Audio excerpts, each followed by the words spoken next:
मित्रों नमस्कार। मैं ना सुनांचली कथा कहानी और उपन्यास के संग के साथ पुनः उपस्थित हूँ। मित्रों, इस समय मैं वाचन कर रहा हूँ उपन्यास कितने पाकिस्तान का।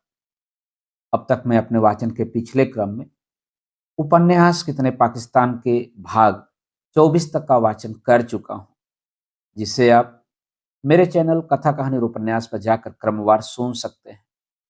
आज लीजिए सुनिए उपन्यास कितने पाकिस्तान के भाग 25 का वाचन मेरे अर्थात नाथ सोनांचली के स्वर में। अदीब ने आसमान की तरफ देखा।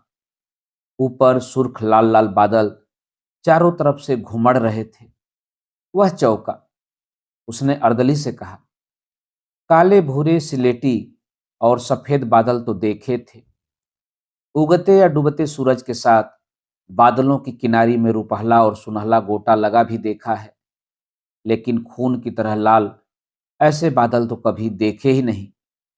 हुजूर, वक्त ने बताया था ना कि यह इतिहास का वह दौर है जब खून की बारिश होने वाली है। यह उसी की सरगर्मी है। अर्दली ने कहा, इन सरगर्मियों का खुलासा कौन करेगा? यही इतने हाथी घोड़े, इधर से उधर आते जाते फौजी, घोड़ों पर दौड़ते और खबरें पहुंचाते हरकारे, संदेशवाहक मुखबिर और एलची, कहाँ अहमदाबाद, कहाँ औरंगाबाद और कहाँ बंगाल का राजमहल। डरे और घबराए हुए लोग, शहरों से बाहर इंतजार में बैठी गिद्धों की फौज, लावारिस कुत्तों के झुंड। आखिर यह सब क्या है? क्या गिद्धों, कुत्तों और चीलों को पहले से पता चल गया है कि क्या होने वाला है? अदीब ने अपना माथा ठोकते हुए कहा, हुजूर, इस सदी में क्या क्या हुआ, इन सारी सरगर्मियों के बारे में जमुना ही बता पाएगी। अर्दली ने कहा, जमुना कौन? जमुना नदी। इस मुल्क की सभी नदियां यहाँ के इतिहास की चश्मदीद गवाह हैं। तो जमुना को बुलाओ, हम खुद ही चले चले हुजूर। वहीं किनारे पर बैठकर अब थोड़ा सा आराम भी कर लीजिए और बातचीत भी। दोनों जाकर नदी किनारे बैठ गए। जमुना अपना हरा आंचल लहराती आ गई। यह सब क्या हो रहा है? ये बादल खून की तरह लाल क्यों है? यह अजीब सी दहशत, साजिश जैसा माहौल, घबराए खामोश लोग, यह घुड़सवार सैनिकों की हलचल, इंतजार में बैठे लकड़बग्घे, गिद्ध और कुत्ते, यह सब क्या है? अदीब ने परेशानी से पूछा। जमुना ने बताना शुरू किया, देखो सूरदास। क्या हमारे अदीबी आलिया सूरदास नहीं है? अर्दली ने टोका। मेरा तो सबसे बड़ा अदीब सूरदास था, इसलिए हर अदीब मेरे लिए सूरदास ही है। जिसके मन की आंखें खुल जाती हैं वही सूरदास हो जाता है। मेरे सूरदास की खुशनसीबी थी कि उसने बहुत खूबसूरती से भरी एक मासूम दुनिया देखी थी। लेकिन तुम बदकिस्मत हो, क्योंकि तुम्हें छल कपट, महत्वाकांक्षाओं, दुर्व्यसंधियों, साजिशों, गोले बारूद और हत्याओं की इस थर थर कांपती दुनिया में खूबसूरती और प्यार की तलाश में निकलना पड़ा है। उसके लिए भटकना पड़ रहा है। जमुना ने बहुत उदासी से कहा, लेकिन मैं तुम्हें सब बताती हूँ। देखो, मुगलिया सल्तनत का उत्तराधिकार युद्ध अब एक खास मोड़ पर आ पहुंचा है। वो सर्दियों के दिन थे। मैं उठती नर्म भाप का दुपट्टा ओढ़े सो रही थी कि तभी मेरी नींद घोड़ों की तेज टापों से टूटी। मैंने देखा कि दक्षिण से शहजादा औरंगजेब आगरा में दाखिल हो रहा है। राजमहल बंगाल से शहजादा शुजा भी आगरा पहुंच रहा है। दोनों शहजादे शहंशाह की बिना इजाजत आगरा पहुंचे हैं। यह बात शाहजहां को अच्छी नहीं लगी है। वह सोच रहा था कि दोनों आते भी तो जैसी परंपरा है उससे पूछ कर आते। यह तो शाही तौर तरीके की बात थी। और यहीं सर्दियों के उन्हीं 3 दिनों के बीच आपसी दावतों और आदर सत्कार के दौरान औरंगजेब ने अपने बड़े बेटे सुल्तान मोहम्मद की शादी शुजा की बेटी गुरखुल बानो से तय कर दी। यह बात शहंशाह शाहजहां को बहुत नागवार गुजरी। आखिर वह बादशाह ही नहीं, खानदान का बड़ा भी था। और उससे उसी के पोते पोती की सगाई के मामले में राय तक नहीं ली गई थी। यहीं से शाहजहां को साजिश की तैयारी का शक हुआ था। इस मसले को लेकर शहंशाह और औरंगजेब के बीच बहुत सख्त और कटु पत्र व्यवहार भी हुआ था। शहंशाह चाहता था कि सगाई को तोड़ दिया जाए। आखिर कोई और चारा न देखकर शहंशाह ने सुजा को तोड़ना चाहा था। उसने सुजा को भरोसे में लेकर कहा था कि दक्षिण में औरंगजेब का शासन असफल हो गया है और वह चाहता है कि बंगाल के एक सूबे के बदले सुजा दक्षिण के 5 सूबों का सूबेदार बन जाए। लेकिन तब तक सुजा, औरंगजेब और मुराद बख्श के बीच अगली साजिश का ताना बाना बुना जा चुका था। वह दौर बीत चुका है अदीब, और यह खामोश सी सनसनी जो इस वक्त छाई हुई है, इतने हरकारे एलची और संदेशवाहक जो बदहवा से दौड़ते आते हैं और फिर लौट जाते हैं, यह सब क्या हो रहा है? अदीब ने पूछा। अब यहाँ शक की आधियां चल रही हैं। शाही दरबार रहस्यों, मुखबिरों, षड्यंत्रकारियों का बाजार बन गया है। यह लगातार इधर से उधर दौड़ते घुड़सवार, हरकारे, दरबार की एक एक खबर तीनों विद्रोही शहजादों तक पहुंचाने का काम कर रहे हैं। औरंगजेब ने खबरचियों का जाल बिछा रखा है। भीतर से आला वजीर सादुल्ला और औरंगजेब की बड़ी बहन रोशन आरा उसका साथ दे रहे हैं। सबसे छोटी बहन गौहर आरा बहुत महत्वाकांक्षी है। वह मुराद को भीतर की सारी खबरें देती रहती है। साथ ही साथ तीनों विद्रोही शहजादों के बीच आपसी खतों और योजनाओं की जानकारियों का आदान प्रदान होता रहता है। यह घुड़सवार गुप्तचर इसी काम को अंजाम दे रहे हैं। तीनों विद्रोही शहजादों के बीच शहंशाह और दारा के खिलाफ गुप्त समझौता हो चुका है। लेकिन भीतर की एक और खास बात बताऊं? जमुना ने सवालिया नजरों से देखा। क्या बताइए ना? यही कि इस साजिश का सरगना है औरंगजेब। वह कम बोलता है, सुनता ज्यादा है और ज्यादातर खामोश रहता है। वह अपने चेहरे पर खुशी नाखुशी को कभी उभरने नहीं देता। हालांकि सुजा, औरंगजेब और मुराद के बीच एक अलिखित संधि है और औरंगजेब अच्छी तरह जानता है कि दारा के बाद तख्त का दावेदार सुजा ही होगा। दारा के बाद वह सुजा को अपने भावी शत्रु के रूप में देख रहा है। इसीलिए औरंगजेब ने अलग से मुराद के साथ एक और संधि कर रखी है। उसने एक गुप्त लिपि इजाज की है। उसकी कुंजी भी उसने मुराद को 23 अक्टूबर 1657 को भिजवाई है, ताकि उसकी गुप्त तहरीर का अर्थ मुराद और मुराद की गुप्त तहरीर का अर्थ सिर्फ वह समझ सके। उसने अपन तीनों के लिए अनेश्वरवादी मुल्हिद दारा को दुश्मन बताया है और अपन दोनों के लिए उसने मुराद को बताया है कि सुजा फ्रीजी अर्थात विधर्मी सिया है। उसने मुराद के मन में यह बात भी बैठा दी है कि शहंशाही के लिए वह तीनों में से सबसे अधिक योग्य है। औरंगजेब अपनी व्यक्तिगत महत्वाकांक्षाओं के लिए उत्तराधिकार युद्ध को धार्मिक रूप देने की कोशिश कर रहा है और विलासी, अयोग्य, बड़बोला मुराद उसके इस जाल में फंसकर कट्टर सुन्नी दिखने की जी तोड़ कोशिश कर रहा है। सूरदास, यह तो अब तय है कि शहंशाह के खिलाफ तीनों भाई मिलकर विद्रोह करेंगे और बड़े भाई दारा सिकोह को हरा लेने के बाद उन तीनों के बीच एक बार फिर उत्तराधिकार युद्ध होगा। अदीब ने वक्त की दूरबीन से पीछे देखा। आगरा शहर में हंगामा बरपा है। कोई कह रहा है शहंशाह बीमार है, कोई कह रहा है शहंशाह अल्लाह को प्यारा हो गया है। एक अजीब सी बदहवासी चारों तरफ व्याप्त है। सौदागरों ने अपने गोदामों पर सख्त पहरा लगा दिया है। रोजमर्रा की चीजें जमी जोत कर दी हैं। कीमतें हर दिन बढ़ती जा रही हैं। असुरक्षा और भय का वातावरण हावी होता जा रहा है। बाहर से आए व्यापारी अपना सामान ऊंटों पर लाद लाद कर वापस चल दिए हैं। बंगाल, दक्षिण और गुजरात से आने वाले रास्तों पर सन्नाटा छाने लगा है। बादलों की सुर्खी और बढ़ गई है। यह सभी तो आपने देखा होगा। अदीब ने दूरबीन से आंखें हटाकर जमुना से पूछा। यह पूछो कि क्या नहीं देखा। चलो वक्त का पन्ना पलट देते हैं और अगला पन्ना तुम्हें पढ़कर सुना देते हैं। यह हिंदुस्तान की बदकिस्मती है कि ऐसे षड्यंत्रकारी समय में शाहजहां बीमार पड़ गया है। यह 1657 के गर्मियों के दिन है। सितंबर आते आते वह बहुत ज्यादा बीमार हो गया। उसकी बीमारी की सारी खबरें विद्रोह के लिए उद्धत तीनों शाहजादों तक लगातार पहुंच रही थी। और जब दारा शहंशाह की तीमारदारी और देखभाल में लगा हुआ था, तभी विरोधियों द्वारा यह अफवाह फैला दी गई कि शाहजहां की मौत हो गई है। शाहजहां इस अफवाह के फैलने से होने वाले खून खराबे को देख सकता था।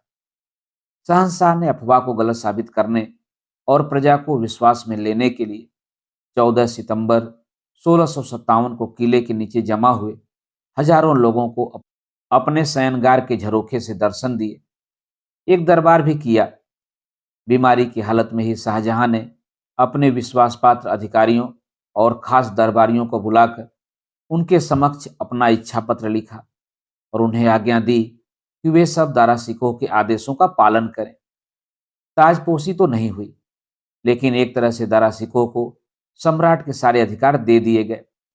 और इसी के साथ यह भी हुआ कि शहंशाह की हालत सुधरने लगी और ज्यादा स्वास्थ्य लाभ के लिए दिल्ली की जलवायु ज्यादा मुफीद मानी गई। 18 अक्टूबर 1657 को शहंशाह के शाही काफिले ने दिल्ली के लिए कूच किया। इस खबर से तीनों विद्रोही शहजादों के हौसले कुछ देर के लिए पस्त हो गए। पर औरंगजेब मामूली आदमी तो था नहीं। उसने जोर शोर से यह प्रचारित किया कि शहंशाह अब जीवित नहीं है, और जो आदमी शयनगार के झरोखे से प्रजा को दर्शन दे रहा था वह एक बूढ़ा खोजा है, जिसे उनके राजसी वस्त्र पहनाकर दर्शन देने का नाटक किया जाता रहा है। औरंगजेब की पक्षधर बहन और किले में मौजूद रोशन आरा ने जब शहंशाह की मौत का खंडन किया तो पैतरा बदल गया और कहा गया कि दारा सिकोह ने बीमार शहंशाह का अपहरण करके उन्हें बंदी बना लिया है और सर्वोच्च सत्ता पर अधिकार कर लिया है। और तब तीनों शहजादों शुजा, औरंगजेब और मुराद ने युद्ध के लिए कमर कस ली। और सिर्फ इतना ही नहीं, इस बात को फैलाकर कि शहंशाह की मौत हो गई है। शुजा ने ताज पहनकर खुद को भारत का सम्राट घोषित कर दिया और साथ ही उसने अपनी बंगाल की प्रांतीय राजधानी राजमहल से निकलकर दारा के अधीन बिहार प्रांत पर हमला कर दिया।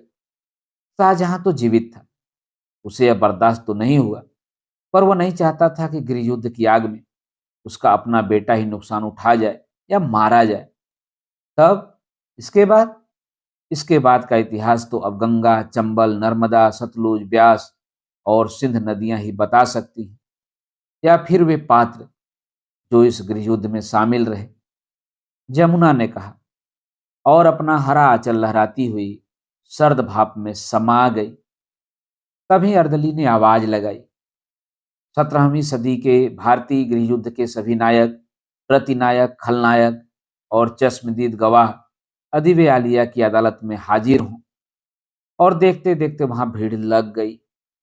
दारा सिकोह, शुजा, औरंगजेब, मुराद, जोधपुर का राजा जसवंत सिंह, जयपुर का महाराजा मिर्जा राजा जय सिंह, दारा के दोनों पुत्र सुलेमान सिकोह और सिफिहर सिकोह, डुमराव का राजपूत उज्जैनिया, शाहजहांपुर का रूहेला सरदार दिलेर खां, हिसार का दाऊद खां, विश्वासघाती खलील उल्ला खां, बारहा के सैयद सरदार, वेतन भोगी ईरानी और तुरानी फौजों के सिपह सालार, दारा का इतालवी तोपची मनुची, फ्रांस के वैद बरने और सैकड़ों लोगों के अलावा गंगा, नर्मदा, चंबल, सतलुज, ब्यास और सिंध नदियां तो मौजूद ही थी।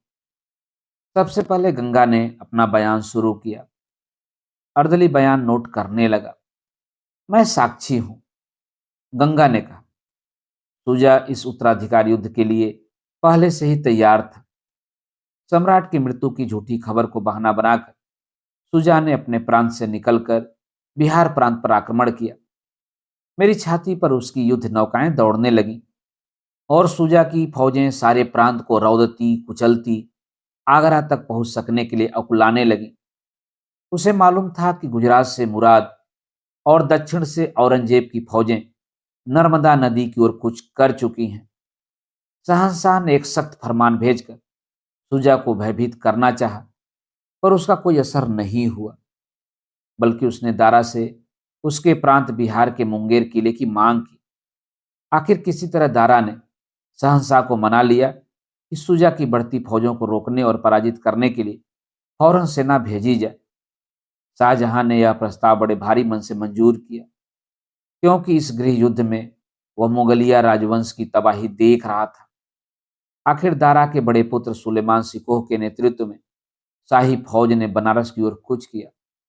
सुलेमान सिकोह तब सिर्फ 22 वर्ष का था, लेकिन था बहुत दिलेर। उसके साथ ही राजपूत फौज को रवाना किया गया, जिसके फौजदार थे जयपुर के मिर्जा राजा जय सिंह। उन्हें सुलेमान सिकोह का सलाहकार भी बनाया गया। आखिर शाही फौजें बनारस में मेरे तट पर आ लगी। मिर्जा राजा जय सिंह और उनकी फौज को बनारस तक आने में क्यों देर लग रही थी, उसका कारण तो बाद में पता चला। असल में जयपुर घराने का मिर्जा राजा जय सिंह औरंगजेब का अघोषित समर्थक था, और वह नहीं चाहता था कि औरंगजेब की योजना में शामिल सुजा को कोई नुकसान पहुंचाया जाए। तेजस्वी सुलेमान सिकोह 3 दिन बनारस में मेरे तट पर ठहरा। उसके बाद नावों का पुल बनाकर उसकी फौज ने मुझे पार किया।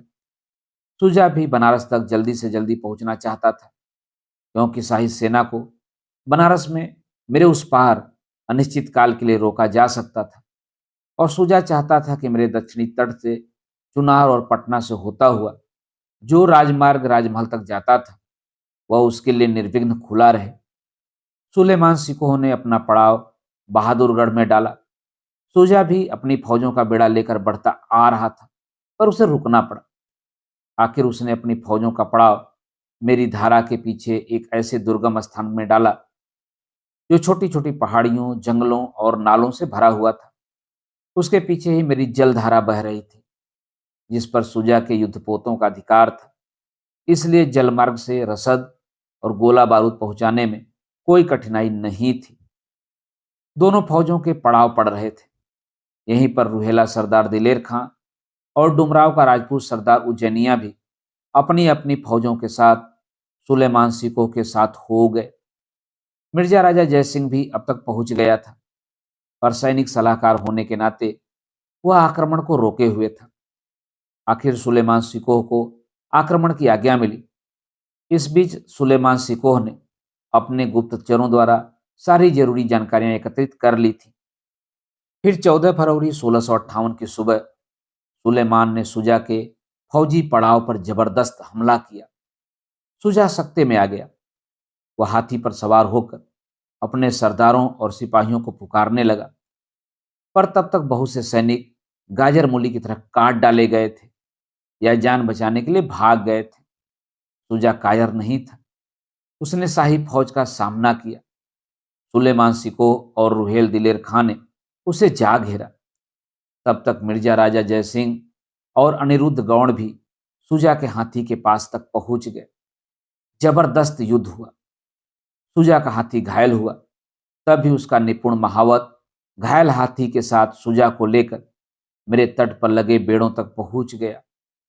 सुजा तात्कालिक मौत और कैद से बच गया। वह अपने चीखते कराहते घायल सैनिकों को वहीं छोड़कर पटना के रास्ते राजमहल को भागा। अब शेष कार्य तो वध और लूट का था। सुजा तो अपनी लाचार फौज को सुलेमान की तलवार और मेरी धार के बीच छोड़कर भाग लिया था। मेरी छाती तैरती लाशों का कब्रिस्तान बन गई थी। मेरे पानी का रंग बदल गया था। सुलेमान को निर्णायक विजय हासिल हुई थी, और 2 करोड़ रुपए से ज्यादा की दौलत और युद्ध सामग्री उसके हाथ आई थी। उधर सुजा उल्टे पैर भागता भागता 5 दिनों में पटना पहुंच गया था, और उसका पीछा करके गिरफ्तार करने का काम अंजाम देने वाले मिर्जा राजा जयसिंह को पटना पहुंचने में 20 दिन लग गए। सुजा को गिरफ्तार करने के लिए सुलेमान खुद इसलिए नहीं बढ़ा था, क्योंकि वह उस प्रदेश के भूगोल से परिचित नहीं था, जबकि मिर्जा राजा जयसिंह को उस इलाके के चप्पे चप्पे का पता था। पटना से भागकर सुजा मुंगेर पहुंचा था। वहां से 15 मील दूर सूरजगढ़ में सुरजा मार्च महीने के अंत तक डटा रहा। आखिर सूरजगढ़ को भी शाही सेनाओं ने जीता, पर सुजा यहां से भी बचकर निकल भागा। वह मेरी धार और खड़गपुर की पहाड़ियों के बीच घिर गया था, लेकिन तब भी मिर्जा राजा जयसिंह की फौज उस पराजित और पलायन करते शहजादे को गिरफ्तार न कर पाई। जीतने के बाद भी मिर्जा राजा जयसिंह पराजित सुजा के साथ शांति वार्ता में उलझा रहा और उसके एलची मिर्जा जानबेग का राजसी ठाट बाट से सत्कार करता रहा। इसी के साथ एक और भयानक युद्ध की कहानी समांतर चलती है। एक नदी बीच में बोली तो अदीब ने पहचाना वह नर्मदा थी। जी बताइए। अदीब और अर्दली एक साथ बोले। हुआ यह कि पूरब में सुजा के विद्रोह और आक्रमण की खबर औरंगजेब और मुराद को मिल गई थी। वे दोनों दक्षिण और दक्षिण पश्चिम से आगरा की ओर बढ़ने लगे। गुप्तचरों ने यह सूचना दरबार को दी। शहंशाह को अब इस बात में कोई संदेह नहीं रह गया था कि तीनों शहजादे मिलकर साम्राज्य की सत्ता और शक्ति से टकराने के लिए कटिबद्ध हैं। तत्काल जोधपुर के राणा जसवंत सिंह और कासिम खां को आज्ञा दी गई कि वे तेजी से आगे बढ़कर मेरे तट पर पड़ाव डाल दें और औरंगजेब की सेनाओं को मुराद की सेनाओं के साथ सम्मिलित न होने दें। लेकिन राणा जसवंत सिंह और कासिम खां देखते रह गए। औरंगजेब ने अपनी चतुराई और रणकौशल का परिचय देते हुए अपनी सेनाओं को मुराद की सेनाओं तक पहुंचा दिया। वहीं क्षिप्रा नदी पर बसे उज्जैन नगर से 14 मील दूर धर्मट के मैदान में तब भीषण युद्ध हुआ। यह 15 अप्रैल 1658 की बात है। कासिम खां की सेना के मुसलमान सिपाहियों ने विश्वासघात किया। धर्मट की इस कांटे की लड़ाई में शाही सेनाओं की भयानक पराजय हुई। औरंगजेब और मुराद को फतह मिली। अपनी अपमानजनक हार के कारण राणा जसवंत सिंह जोधपुर की ओर भागा। जोधपुर किले पर जब वह पहुंचा तो उसकी गर्वशिला सिसोदिया रानी ने अपने पराजित पति का स्वागत करने से इनकार कर दिया। हाँ, क्षिप्रा बोली। धर्मट में शाही सेनाओं की हार का यह समाचार मिर्जा राजा जयसिंह को तब मिला जब वह सुजा के साथ सूरजगढ़ शांति वार्ता में मशगूल था। वह बहुत प्रसन्न हुआ। उसकी प्रसन्नता के दो कारण थे। एक तो यह कि औरंगजेब विजयी हुआ और दूसरा यह कि शाही दरबार में बराबरी का दावा करने वाला उसका दुश्मन जसवंत सिंह धर्मट के युद्ध में परास्त हुआ था और उसके सरपरस्त दारा सिकोह को मुंह तोड़ जवाब मिल गया था। उस शाम इस खुशी में मिर्जा राजा जयसिंह ने गंगा के तट पर जश्न मनाया और 7 मई 1658 को उसने सुजा के साथ शांति संधि पर हस्ताक्षर भी कर दिए थे। अदीबे आलिया, अगर धर्मट के युद्ध में शाही सेनाएं परास्त न होती तो भारत का इतिहास दूसरा ही होता। उसके बाद भी इतिहास की धारा बदल सकती थी। जसवंत सिंह की हार और मिर्जा राजा जयसिंह के विश्वासघात के बावजूद अभी भी बहुत उम्मीद बाकी थी। यह चंबल नदी थी जो अपना बयान दे रही थी। मुझे मालूम है, चंबल बोली। जब सामूगढ़ की लड़ाई के काले बादल मंडरा रहे थे तब शाहजहां ने मिर्जा राजा जयसिंह को हुक्म दिया था कि वह बिहार से जल्दी वापस आए और औरंगजेब तथा मुराद की बढ़ती फौजों के खिलाफ दारा सिकोह का साथ दे। मेरे तट पर सामूगढ़ का यह युद्ध 29 मई 1658 को हुआ था और कितनी त्रासद और उलझी हुई थी यह स्थिति कि सुलेमान सिकोह को मिर्जा राजा जयसिंह की साजिशों का पता चल चुका था। इसलिए आगरा लौटते समय वह अपनी फौज को जयसिंह के फौज के पीछे रखना चाहता था। उसे यह खतरा था, यदि जयसिंह की फौज उसके पीछे रही तो वह विश्वासघाती कभी भी पीछे से हमला करके उसे धूल चटा सकता था। अदीबे आलिया, गंगा नदी बीच में अपना बयान दे रही थी। अकबर के जमाने से यह जयपुर घराना मुगलों का विश्वास पात्र बन गया था और उस पुरातन विश्वास का नाजायज फायदा अब मिर्जा राजा जयसिंह उठा रहा था। यही हालत ग्वालियर की थी। जमुना और चंबल मेरी इस बात का समर्थन करेंगी कि जयपुर का घराना लगातार अपने राजसी स्वार्थों के लिए अन्याय और अनाचार का समर्थन करता रहा है और ग्वालियर हमेशा राजनीतिक बंदियों का यातनागार बना रहा।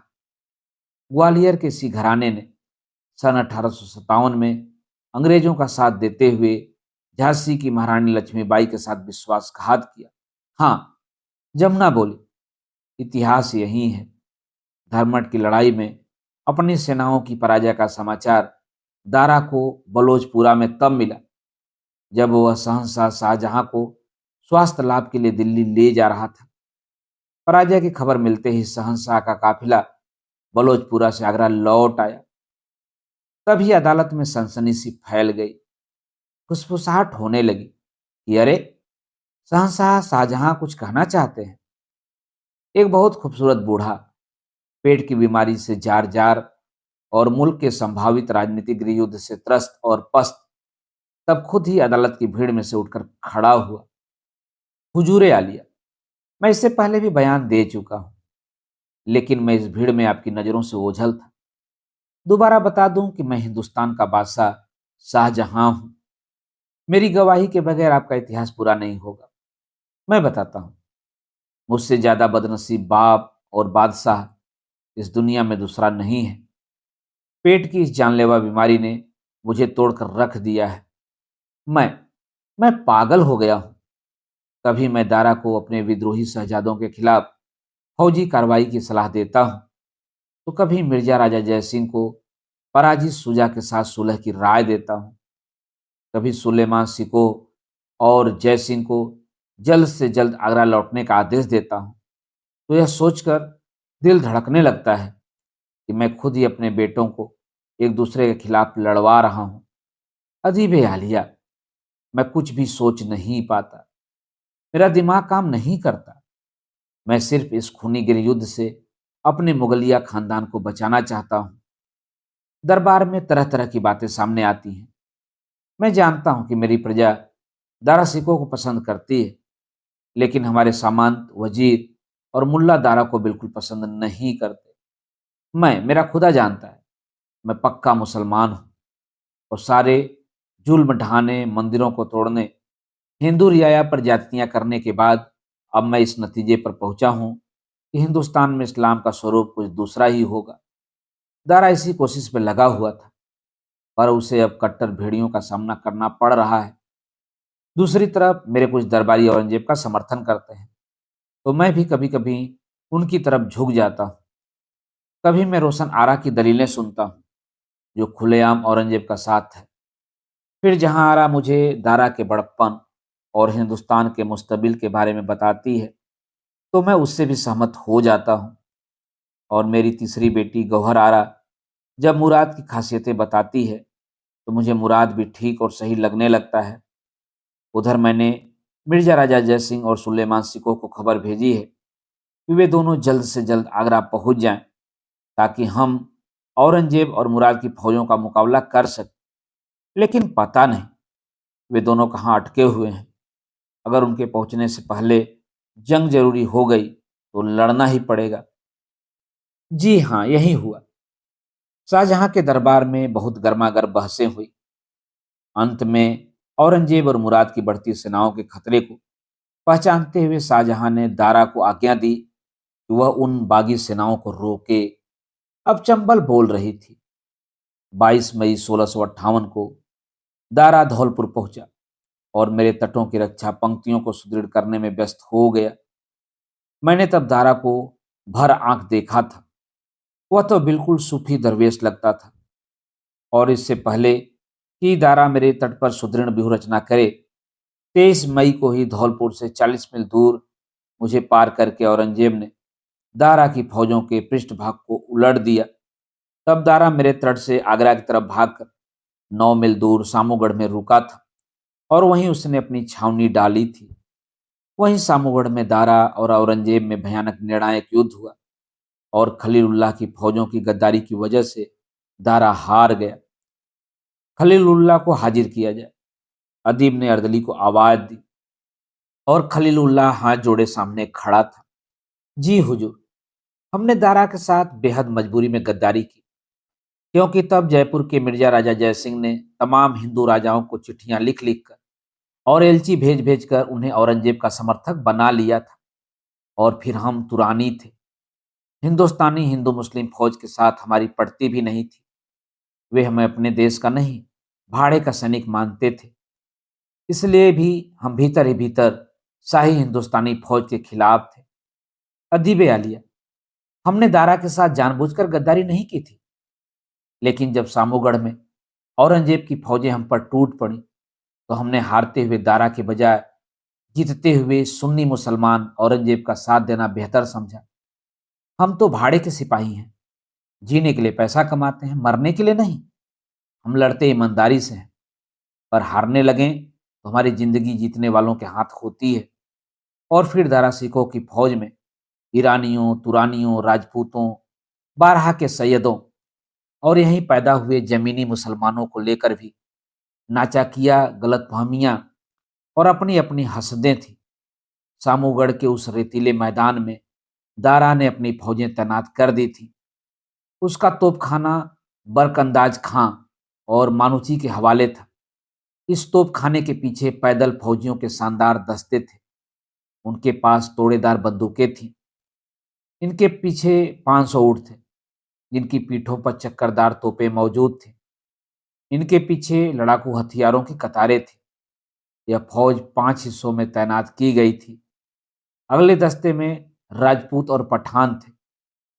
उनकी कमान राव छत्रसाल और दाऊद खां के हाथों में थी। बीचों बीच 10,000 सैनिकों का दस्ता था। इसमें खुद हाथी पर सवार शहजादा दारा था। उसके चारों तरफ करीब 6,000 जाने पहचाने वफादार लड़ाकू थे। मैं अपनी 15,000 फौज के साथ दाहिने बाजू था। जंग शुरू हुई। तोपें गरजने लगीं। औरंगजेब की तरफ से काफी देर तक गोलाबारी हुई।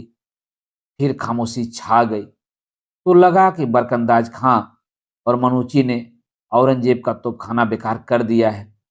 बस यहीं पर गलती हुई। हमें हमले का हुक्म मिला। घमासान जंग हुई। औरंगजेब के अगले दस्तों की फौजों को काट डाला गया। तब दारा ने खुद आगे बढ़कर औरंगजेब के सामने वाले दस्ते पर हमला किया। दुश्मन तितर बितर हुआ तो नगाड़चियों ने दारा की जीत के नगाड़े बजा दिए। यह दूसरी बड़ी गलती हुई। फिर तो हम पर औरंगजेब का कहर बरपा हो गया। अपने बेटे, भाई और 3 भतीजों समेत राव छत्रसाल मारा गया। उधर रुस्तम खां मरा तो सिपीहर सिखों अपनी बची खुची फौज को लेकर भाग खड़ा हुआ। चक्करदार तोपों वाले ऊंट और जंगी हाथी पीछे छूट गए। दारा भी अब घिर गया था। उसकी हिफाजत के लिए अब सिर्फ दाऊद खां था। ऐसे में तीसरी गलती हुई। दारा अपने हाथी से उतरकर घोड़े पर सवार हो गया। वह कटते मरते सैनिकों को दिखाई पड़ना बंद हो गया। उसी वक्त चंबल की ओर से गरम रेतीली आंधी आई। उसमें हम भुनने लगे। दारा ने अपने वफादार सिपाहियों को तड़पते, जख्मों से कराहते और पानी पानी चीखते चिल्लाते सुना तो उसका दिल थरथरा गया।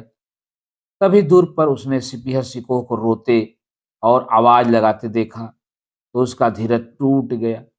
ऐसे में मैं क्या करता? मैंने भी मैदान छोड़ दिया। हुजूर, यह कहना गलत है कि जब दारा अपने बाएं बाजू की मदद के लिए बढ़ा और औरंगजेब के बेटे सुल्तान मोहम्मद ने सामने से हमला किया, तब मैं जान बचाकर भाग निकला। असल बात तो यह है हुजूर कि दारा को इन खूनी जंग का कोई तजुर्बा नहीं था। उसमें अपनी फौजों में जोश भरने वाली फुर्ती, चतुराई और वीरता के गुण भी नहीं थे। औरंगजेब जैसे चालाक और तजुर्बेकार लड़ाके के सामने दारा टिक ही नहीं सकता था। जो कुछ भी हो, चंबल चीखी, सामूगढ़ का यह युद्ध सिर्फ तख्तो ताज का युद्ध नहीं, यह युद्ध तो इस देश के भविष्य का निर्णायक युद्ध था। कि इस युद्ध से अकबर युग का अवसान हुआ था। अकबर ने इस्लामी साम्राज्य को नहीं, राष्ट्रीय साम्राज्य को जन्म दिया था और वहीं दारा जारी रखना चाहता था। दारा धर्म और मन की तौहीद, एकत्व का रास्ता तलाश रहा था। वह शरीयत को इस्लाम के बंदों तक महदूद नहीं रखना चाहता था। वह शरीयत की अनुकूलता की धारणा को धर्म से ऊपर ले जाकर मनुष्य मात्र के लिए लागू करना चाहता था। वह इस्लाम का फायदा उन्हें भी पहुंचाना चाहता था जो मुसलमान नहीं थे। वह इस्लाम को सिर्फ मुसलमानों के धर्म के रूप में नहीं, एक विराट मानव धर्म के रूप में फैलाना चाहता था। यह ठीक है कि कंधार के असफल अवरोध के बाद जब दारा लौटा था, तब वह वेदांत सूफी संत बाबा लाली के पास लाहौर के कोटल मेहरा में 3 हफ्ते रुका था। उसने उपनिषदों का अनुवाद फारसी में करवाया था। लेकिन वह सूफी संत मुल्ला शाह का भी शिष्य बना था। वह शेख महिबुल्ला इलाहाबादी से भी मिला था। संत शाह दिलरुबा, शेख मोहसिन फानी और सरमद से भी उसकी लगातार बातचीत होती रहती थी। यह कोई गुनाह तो नहीं था। उसका गुनाह सिर्फ यह था कि वह मुगलिया साम्राज्य का सबसे बड़ा शहजादा और तख्त का वारिस था, और वह मनुष्य के शुभ के इतिहास का नया अध्याय लिखने की कोशिश कर रहा था। कहते हुए अदीब परेशानी से टहलने लगा। अर्दली उसे चिंता से देख रहा था। तभी अंधेरा घिरने लगा।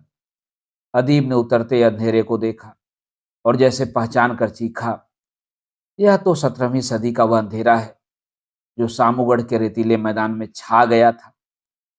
खून से लदे लाल बादल भी अब काले पड़ गए हैं, और हाथ हाथ भर की दूरी पर रेत में समाते खून ने गहरे पतले छेद बना लिए हैं। गिद्ध आकर उतर पड़े हैं। कुत्ते असक्त घायलों को चीथ रहे हैं। अर्दली देखो, इस दहला देने वाले हौलनाक मंजर को देखो और तलाश करो दारा कहाँ है। तभी एक गड़गड़ाती आसमानी आवाज आई। दारा सिको यहाँ से 3 कोस दूर एक पेड़ के नीचे मौजूद है। वह अपना जीरा बख्तर उतार रहा है। अदीब ने देखा, उस घने अंधेरे पेड़ के नीचे दारा कुछ सिपाहियों के साथ मौजूद है। उसने अपना जीरा बख्तर उतारकर फेंक दिया है और तने का सहारा लेकर बैठ गया है। हाफते और फेन उगलते घोड़े खड़े हैं। फिर नगाड़ों की तेज गुजती आवाज, वह गड़गड़ाती आवाज इधर ही बढ़ी आ रही थी। एक घायल सिपाही ने कहा, हुजूर, यहां से चल पड़िए, दुश्मन के नगाड़े और दस्ते इधर ही आ रहे हैं। नहीं, मैं कहीं नहीं जाऊंगा। आखिर क्या होने वाला है? जो कुछ होना है अभी हो जाए। दारा ने कहा, आपको चलना ही होगा। यह पहली जंग है। अभी तो आपको कई लड़ाइयां लड़नी है। इसी लड़ाई का रुख बदल जाता अगर मिर्जा राजा जयसिंह बिहार से हमारी शाही फौज लेकर वक्त पर पहुंच जाता। उसकी वजह से सुलेमान सिको भी नहीं पहुंच पाया। वह जय सिंह की फौजों के आगे चलने का खतरा नहीं उठा सकता था। शायद अल्लाह को यही मंजूर था। दारा बोला। फिर अदीब ने देखा, अपने वफादार अनुचरों के कहने से दारा घोड़े पर सवार होकर आगरा की तरफ चल दिया। हाँ, रात करीब 9 बजे दारा अपने महल में पहुंचा। जमुना गीली आंखें पोंछते हुए बता रही थी। उसने अपने महल को बंद कर लिया। आगरा के हर गली मोहल्ले से लोगों के रोने की आवाजें आ रही थी। पूरा शहर मातम मना रहा था। शहंशाह शाहजहां ने तब एक संदेशवाह के हाथों फरमान भेजा कि वो फौरन आकर उससे मिले, लेकिन दारा यह बात मंजूर नहीं कर पाया। उसने शहंशाह को लिख भेजा कि इस शर्मसार पस्त और परास्त बेटे का मुंह देखने की इच्छा आप छोड़ दें। बस मेरी यही प्रार्थना है कि आप मुझ जैसे बदनसीब, अर्धविकसित और अर्धमृत बेटे को उसके सम्मुख उपस्थित लंबी यात्रा और विदाई के लिए अपना शुभ आशीर्वाद दें। और करीब 3 बजे रात दारा अपनी बेगम नादिरा बानो, अपने बच्चों, नाती पोतों और अपने बचे खुचे वफादार सिपाहियों को लेकर दिल्ली की तरफ निकल गया। फिर वहीं आसमानी आवाज गूंजी और 3 जून 1658 की सुबह ही औरंगजेब की फौजों ने राजधानी आगरा को चारों तरफ से घेर लिया। आसमानी आवाज फिर जैसे एक परछाई में घिर गई और वह परछाई अदीब की तरफ बढ़ने लगी। और हैरत से अदीब अर्दली ने देखा, वह परछाई और किसी की नहीं, वह खुद दारा सिकोह था। अदीब ने उसे चौंक कर देखा। दारा सिकोह तुम? हाँ अदीब आलिया, मैं ही हूं, वह बदनसीब शहजादा जो औरंगजेब की पाकिस्तान को बनने से नहीं रोक पाया। तो उसके बाद क्या हुआ जब औरंगजेब ने आगरा को घेर लिया? अर्दली ने अदब से पूछा। जब तक औरंगजेब की फौजों ने आगरा को घेरा तब तक मैं दिल्ली की तरफ कूच कर चुका था, कहता हुआ दारा वहीं अदीब के पास आकर बैठ गया और बोला, हालांकि मैं शहंशाह को अकेला नहीं छोड़ना चाहता था, लेकिन उन हालात में यही मुनासिब था कि मैं आगरा छोड़ दूं। देखिए अदीब, मेरे पलायन की एक लंबी दास्तान है। मैं कहां कहां दर बदर नहीं भटकता रहा। उस वक्त मेरे लिए सबसे सुरक्षित 2 ही ठिकाने थे, इलाहाबाद और लाहौर। मैंने लाहौर जाना बेहतर समझा। फिर तो मैंने पूरे हिंदुस्तान की खाक छानी। बहुत दर्दनाक है मेरी यह कहानी। मित्रों, अभी आप सुन रहे थे उपन्यास कितने पाकिस्तान के भाग 25 का वाचन। मेरे अर्थात ना सोनांचली के स्वर में। मित्रों, उपन्यास कितने पाकिस्तान के आगे के भागों का वाचन आप मेरे वाचन के अगले क्रम में सुन सकते हैं।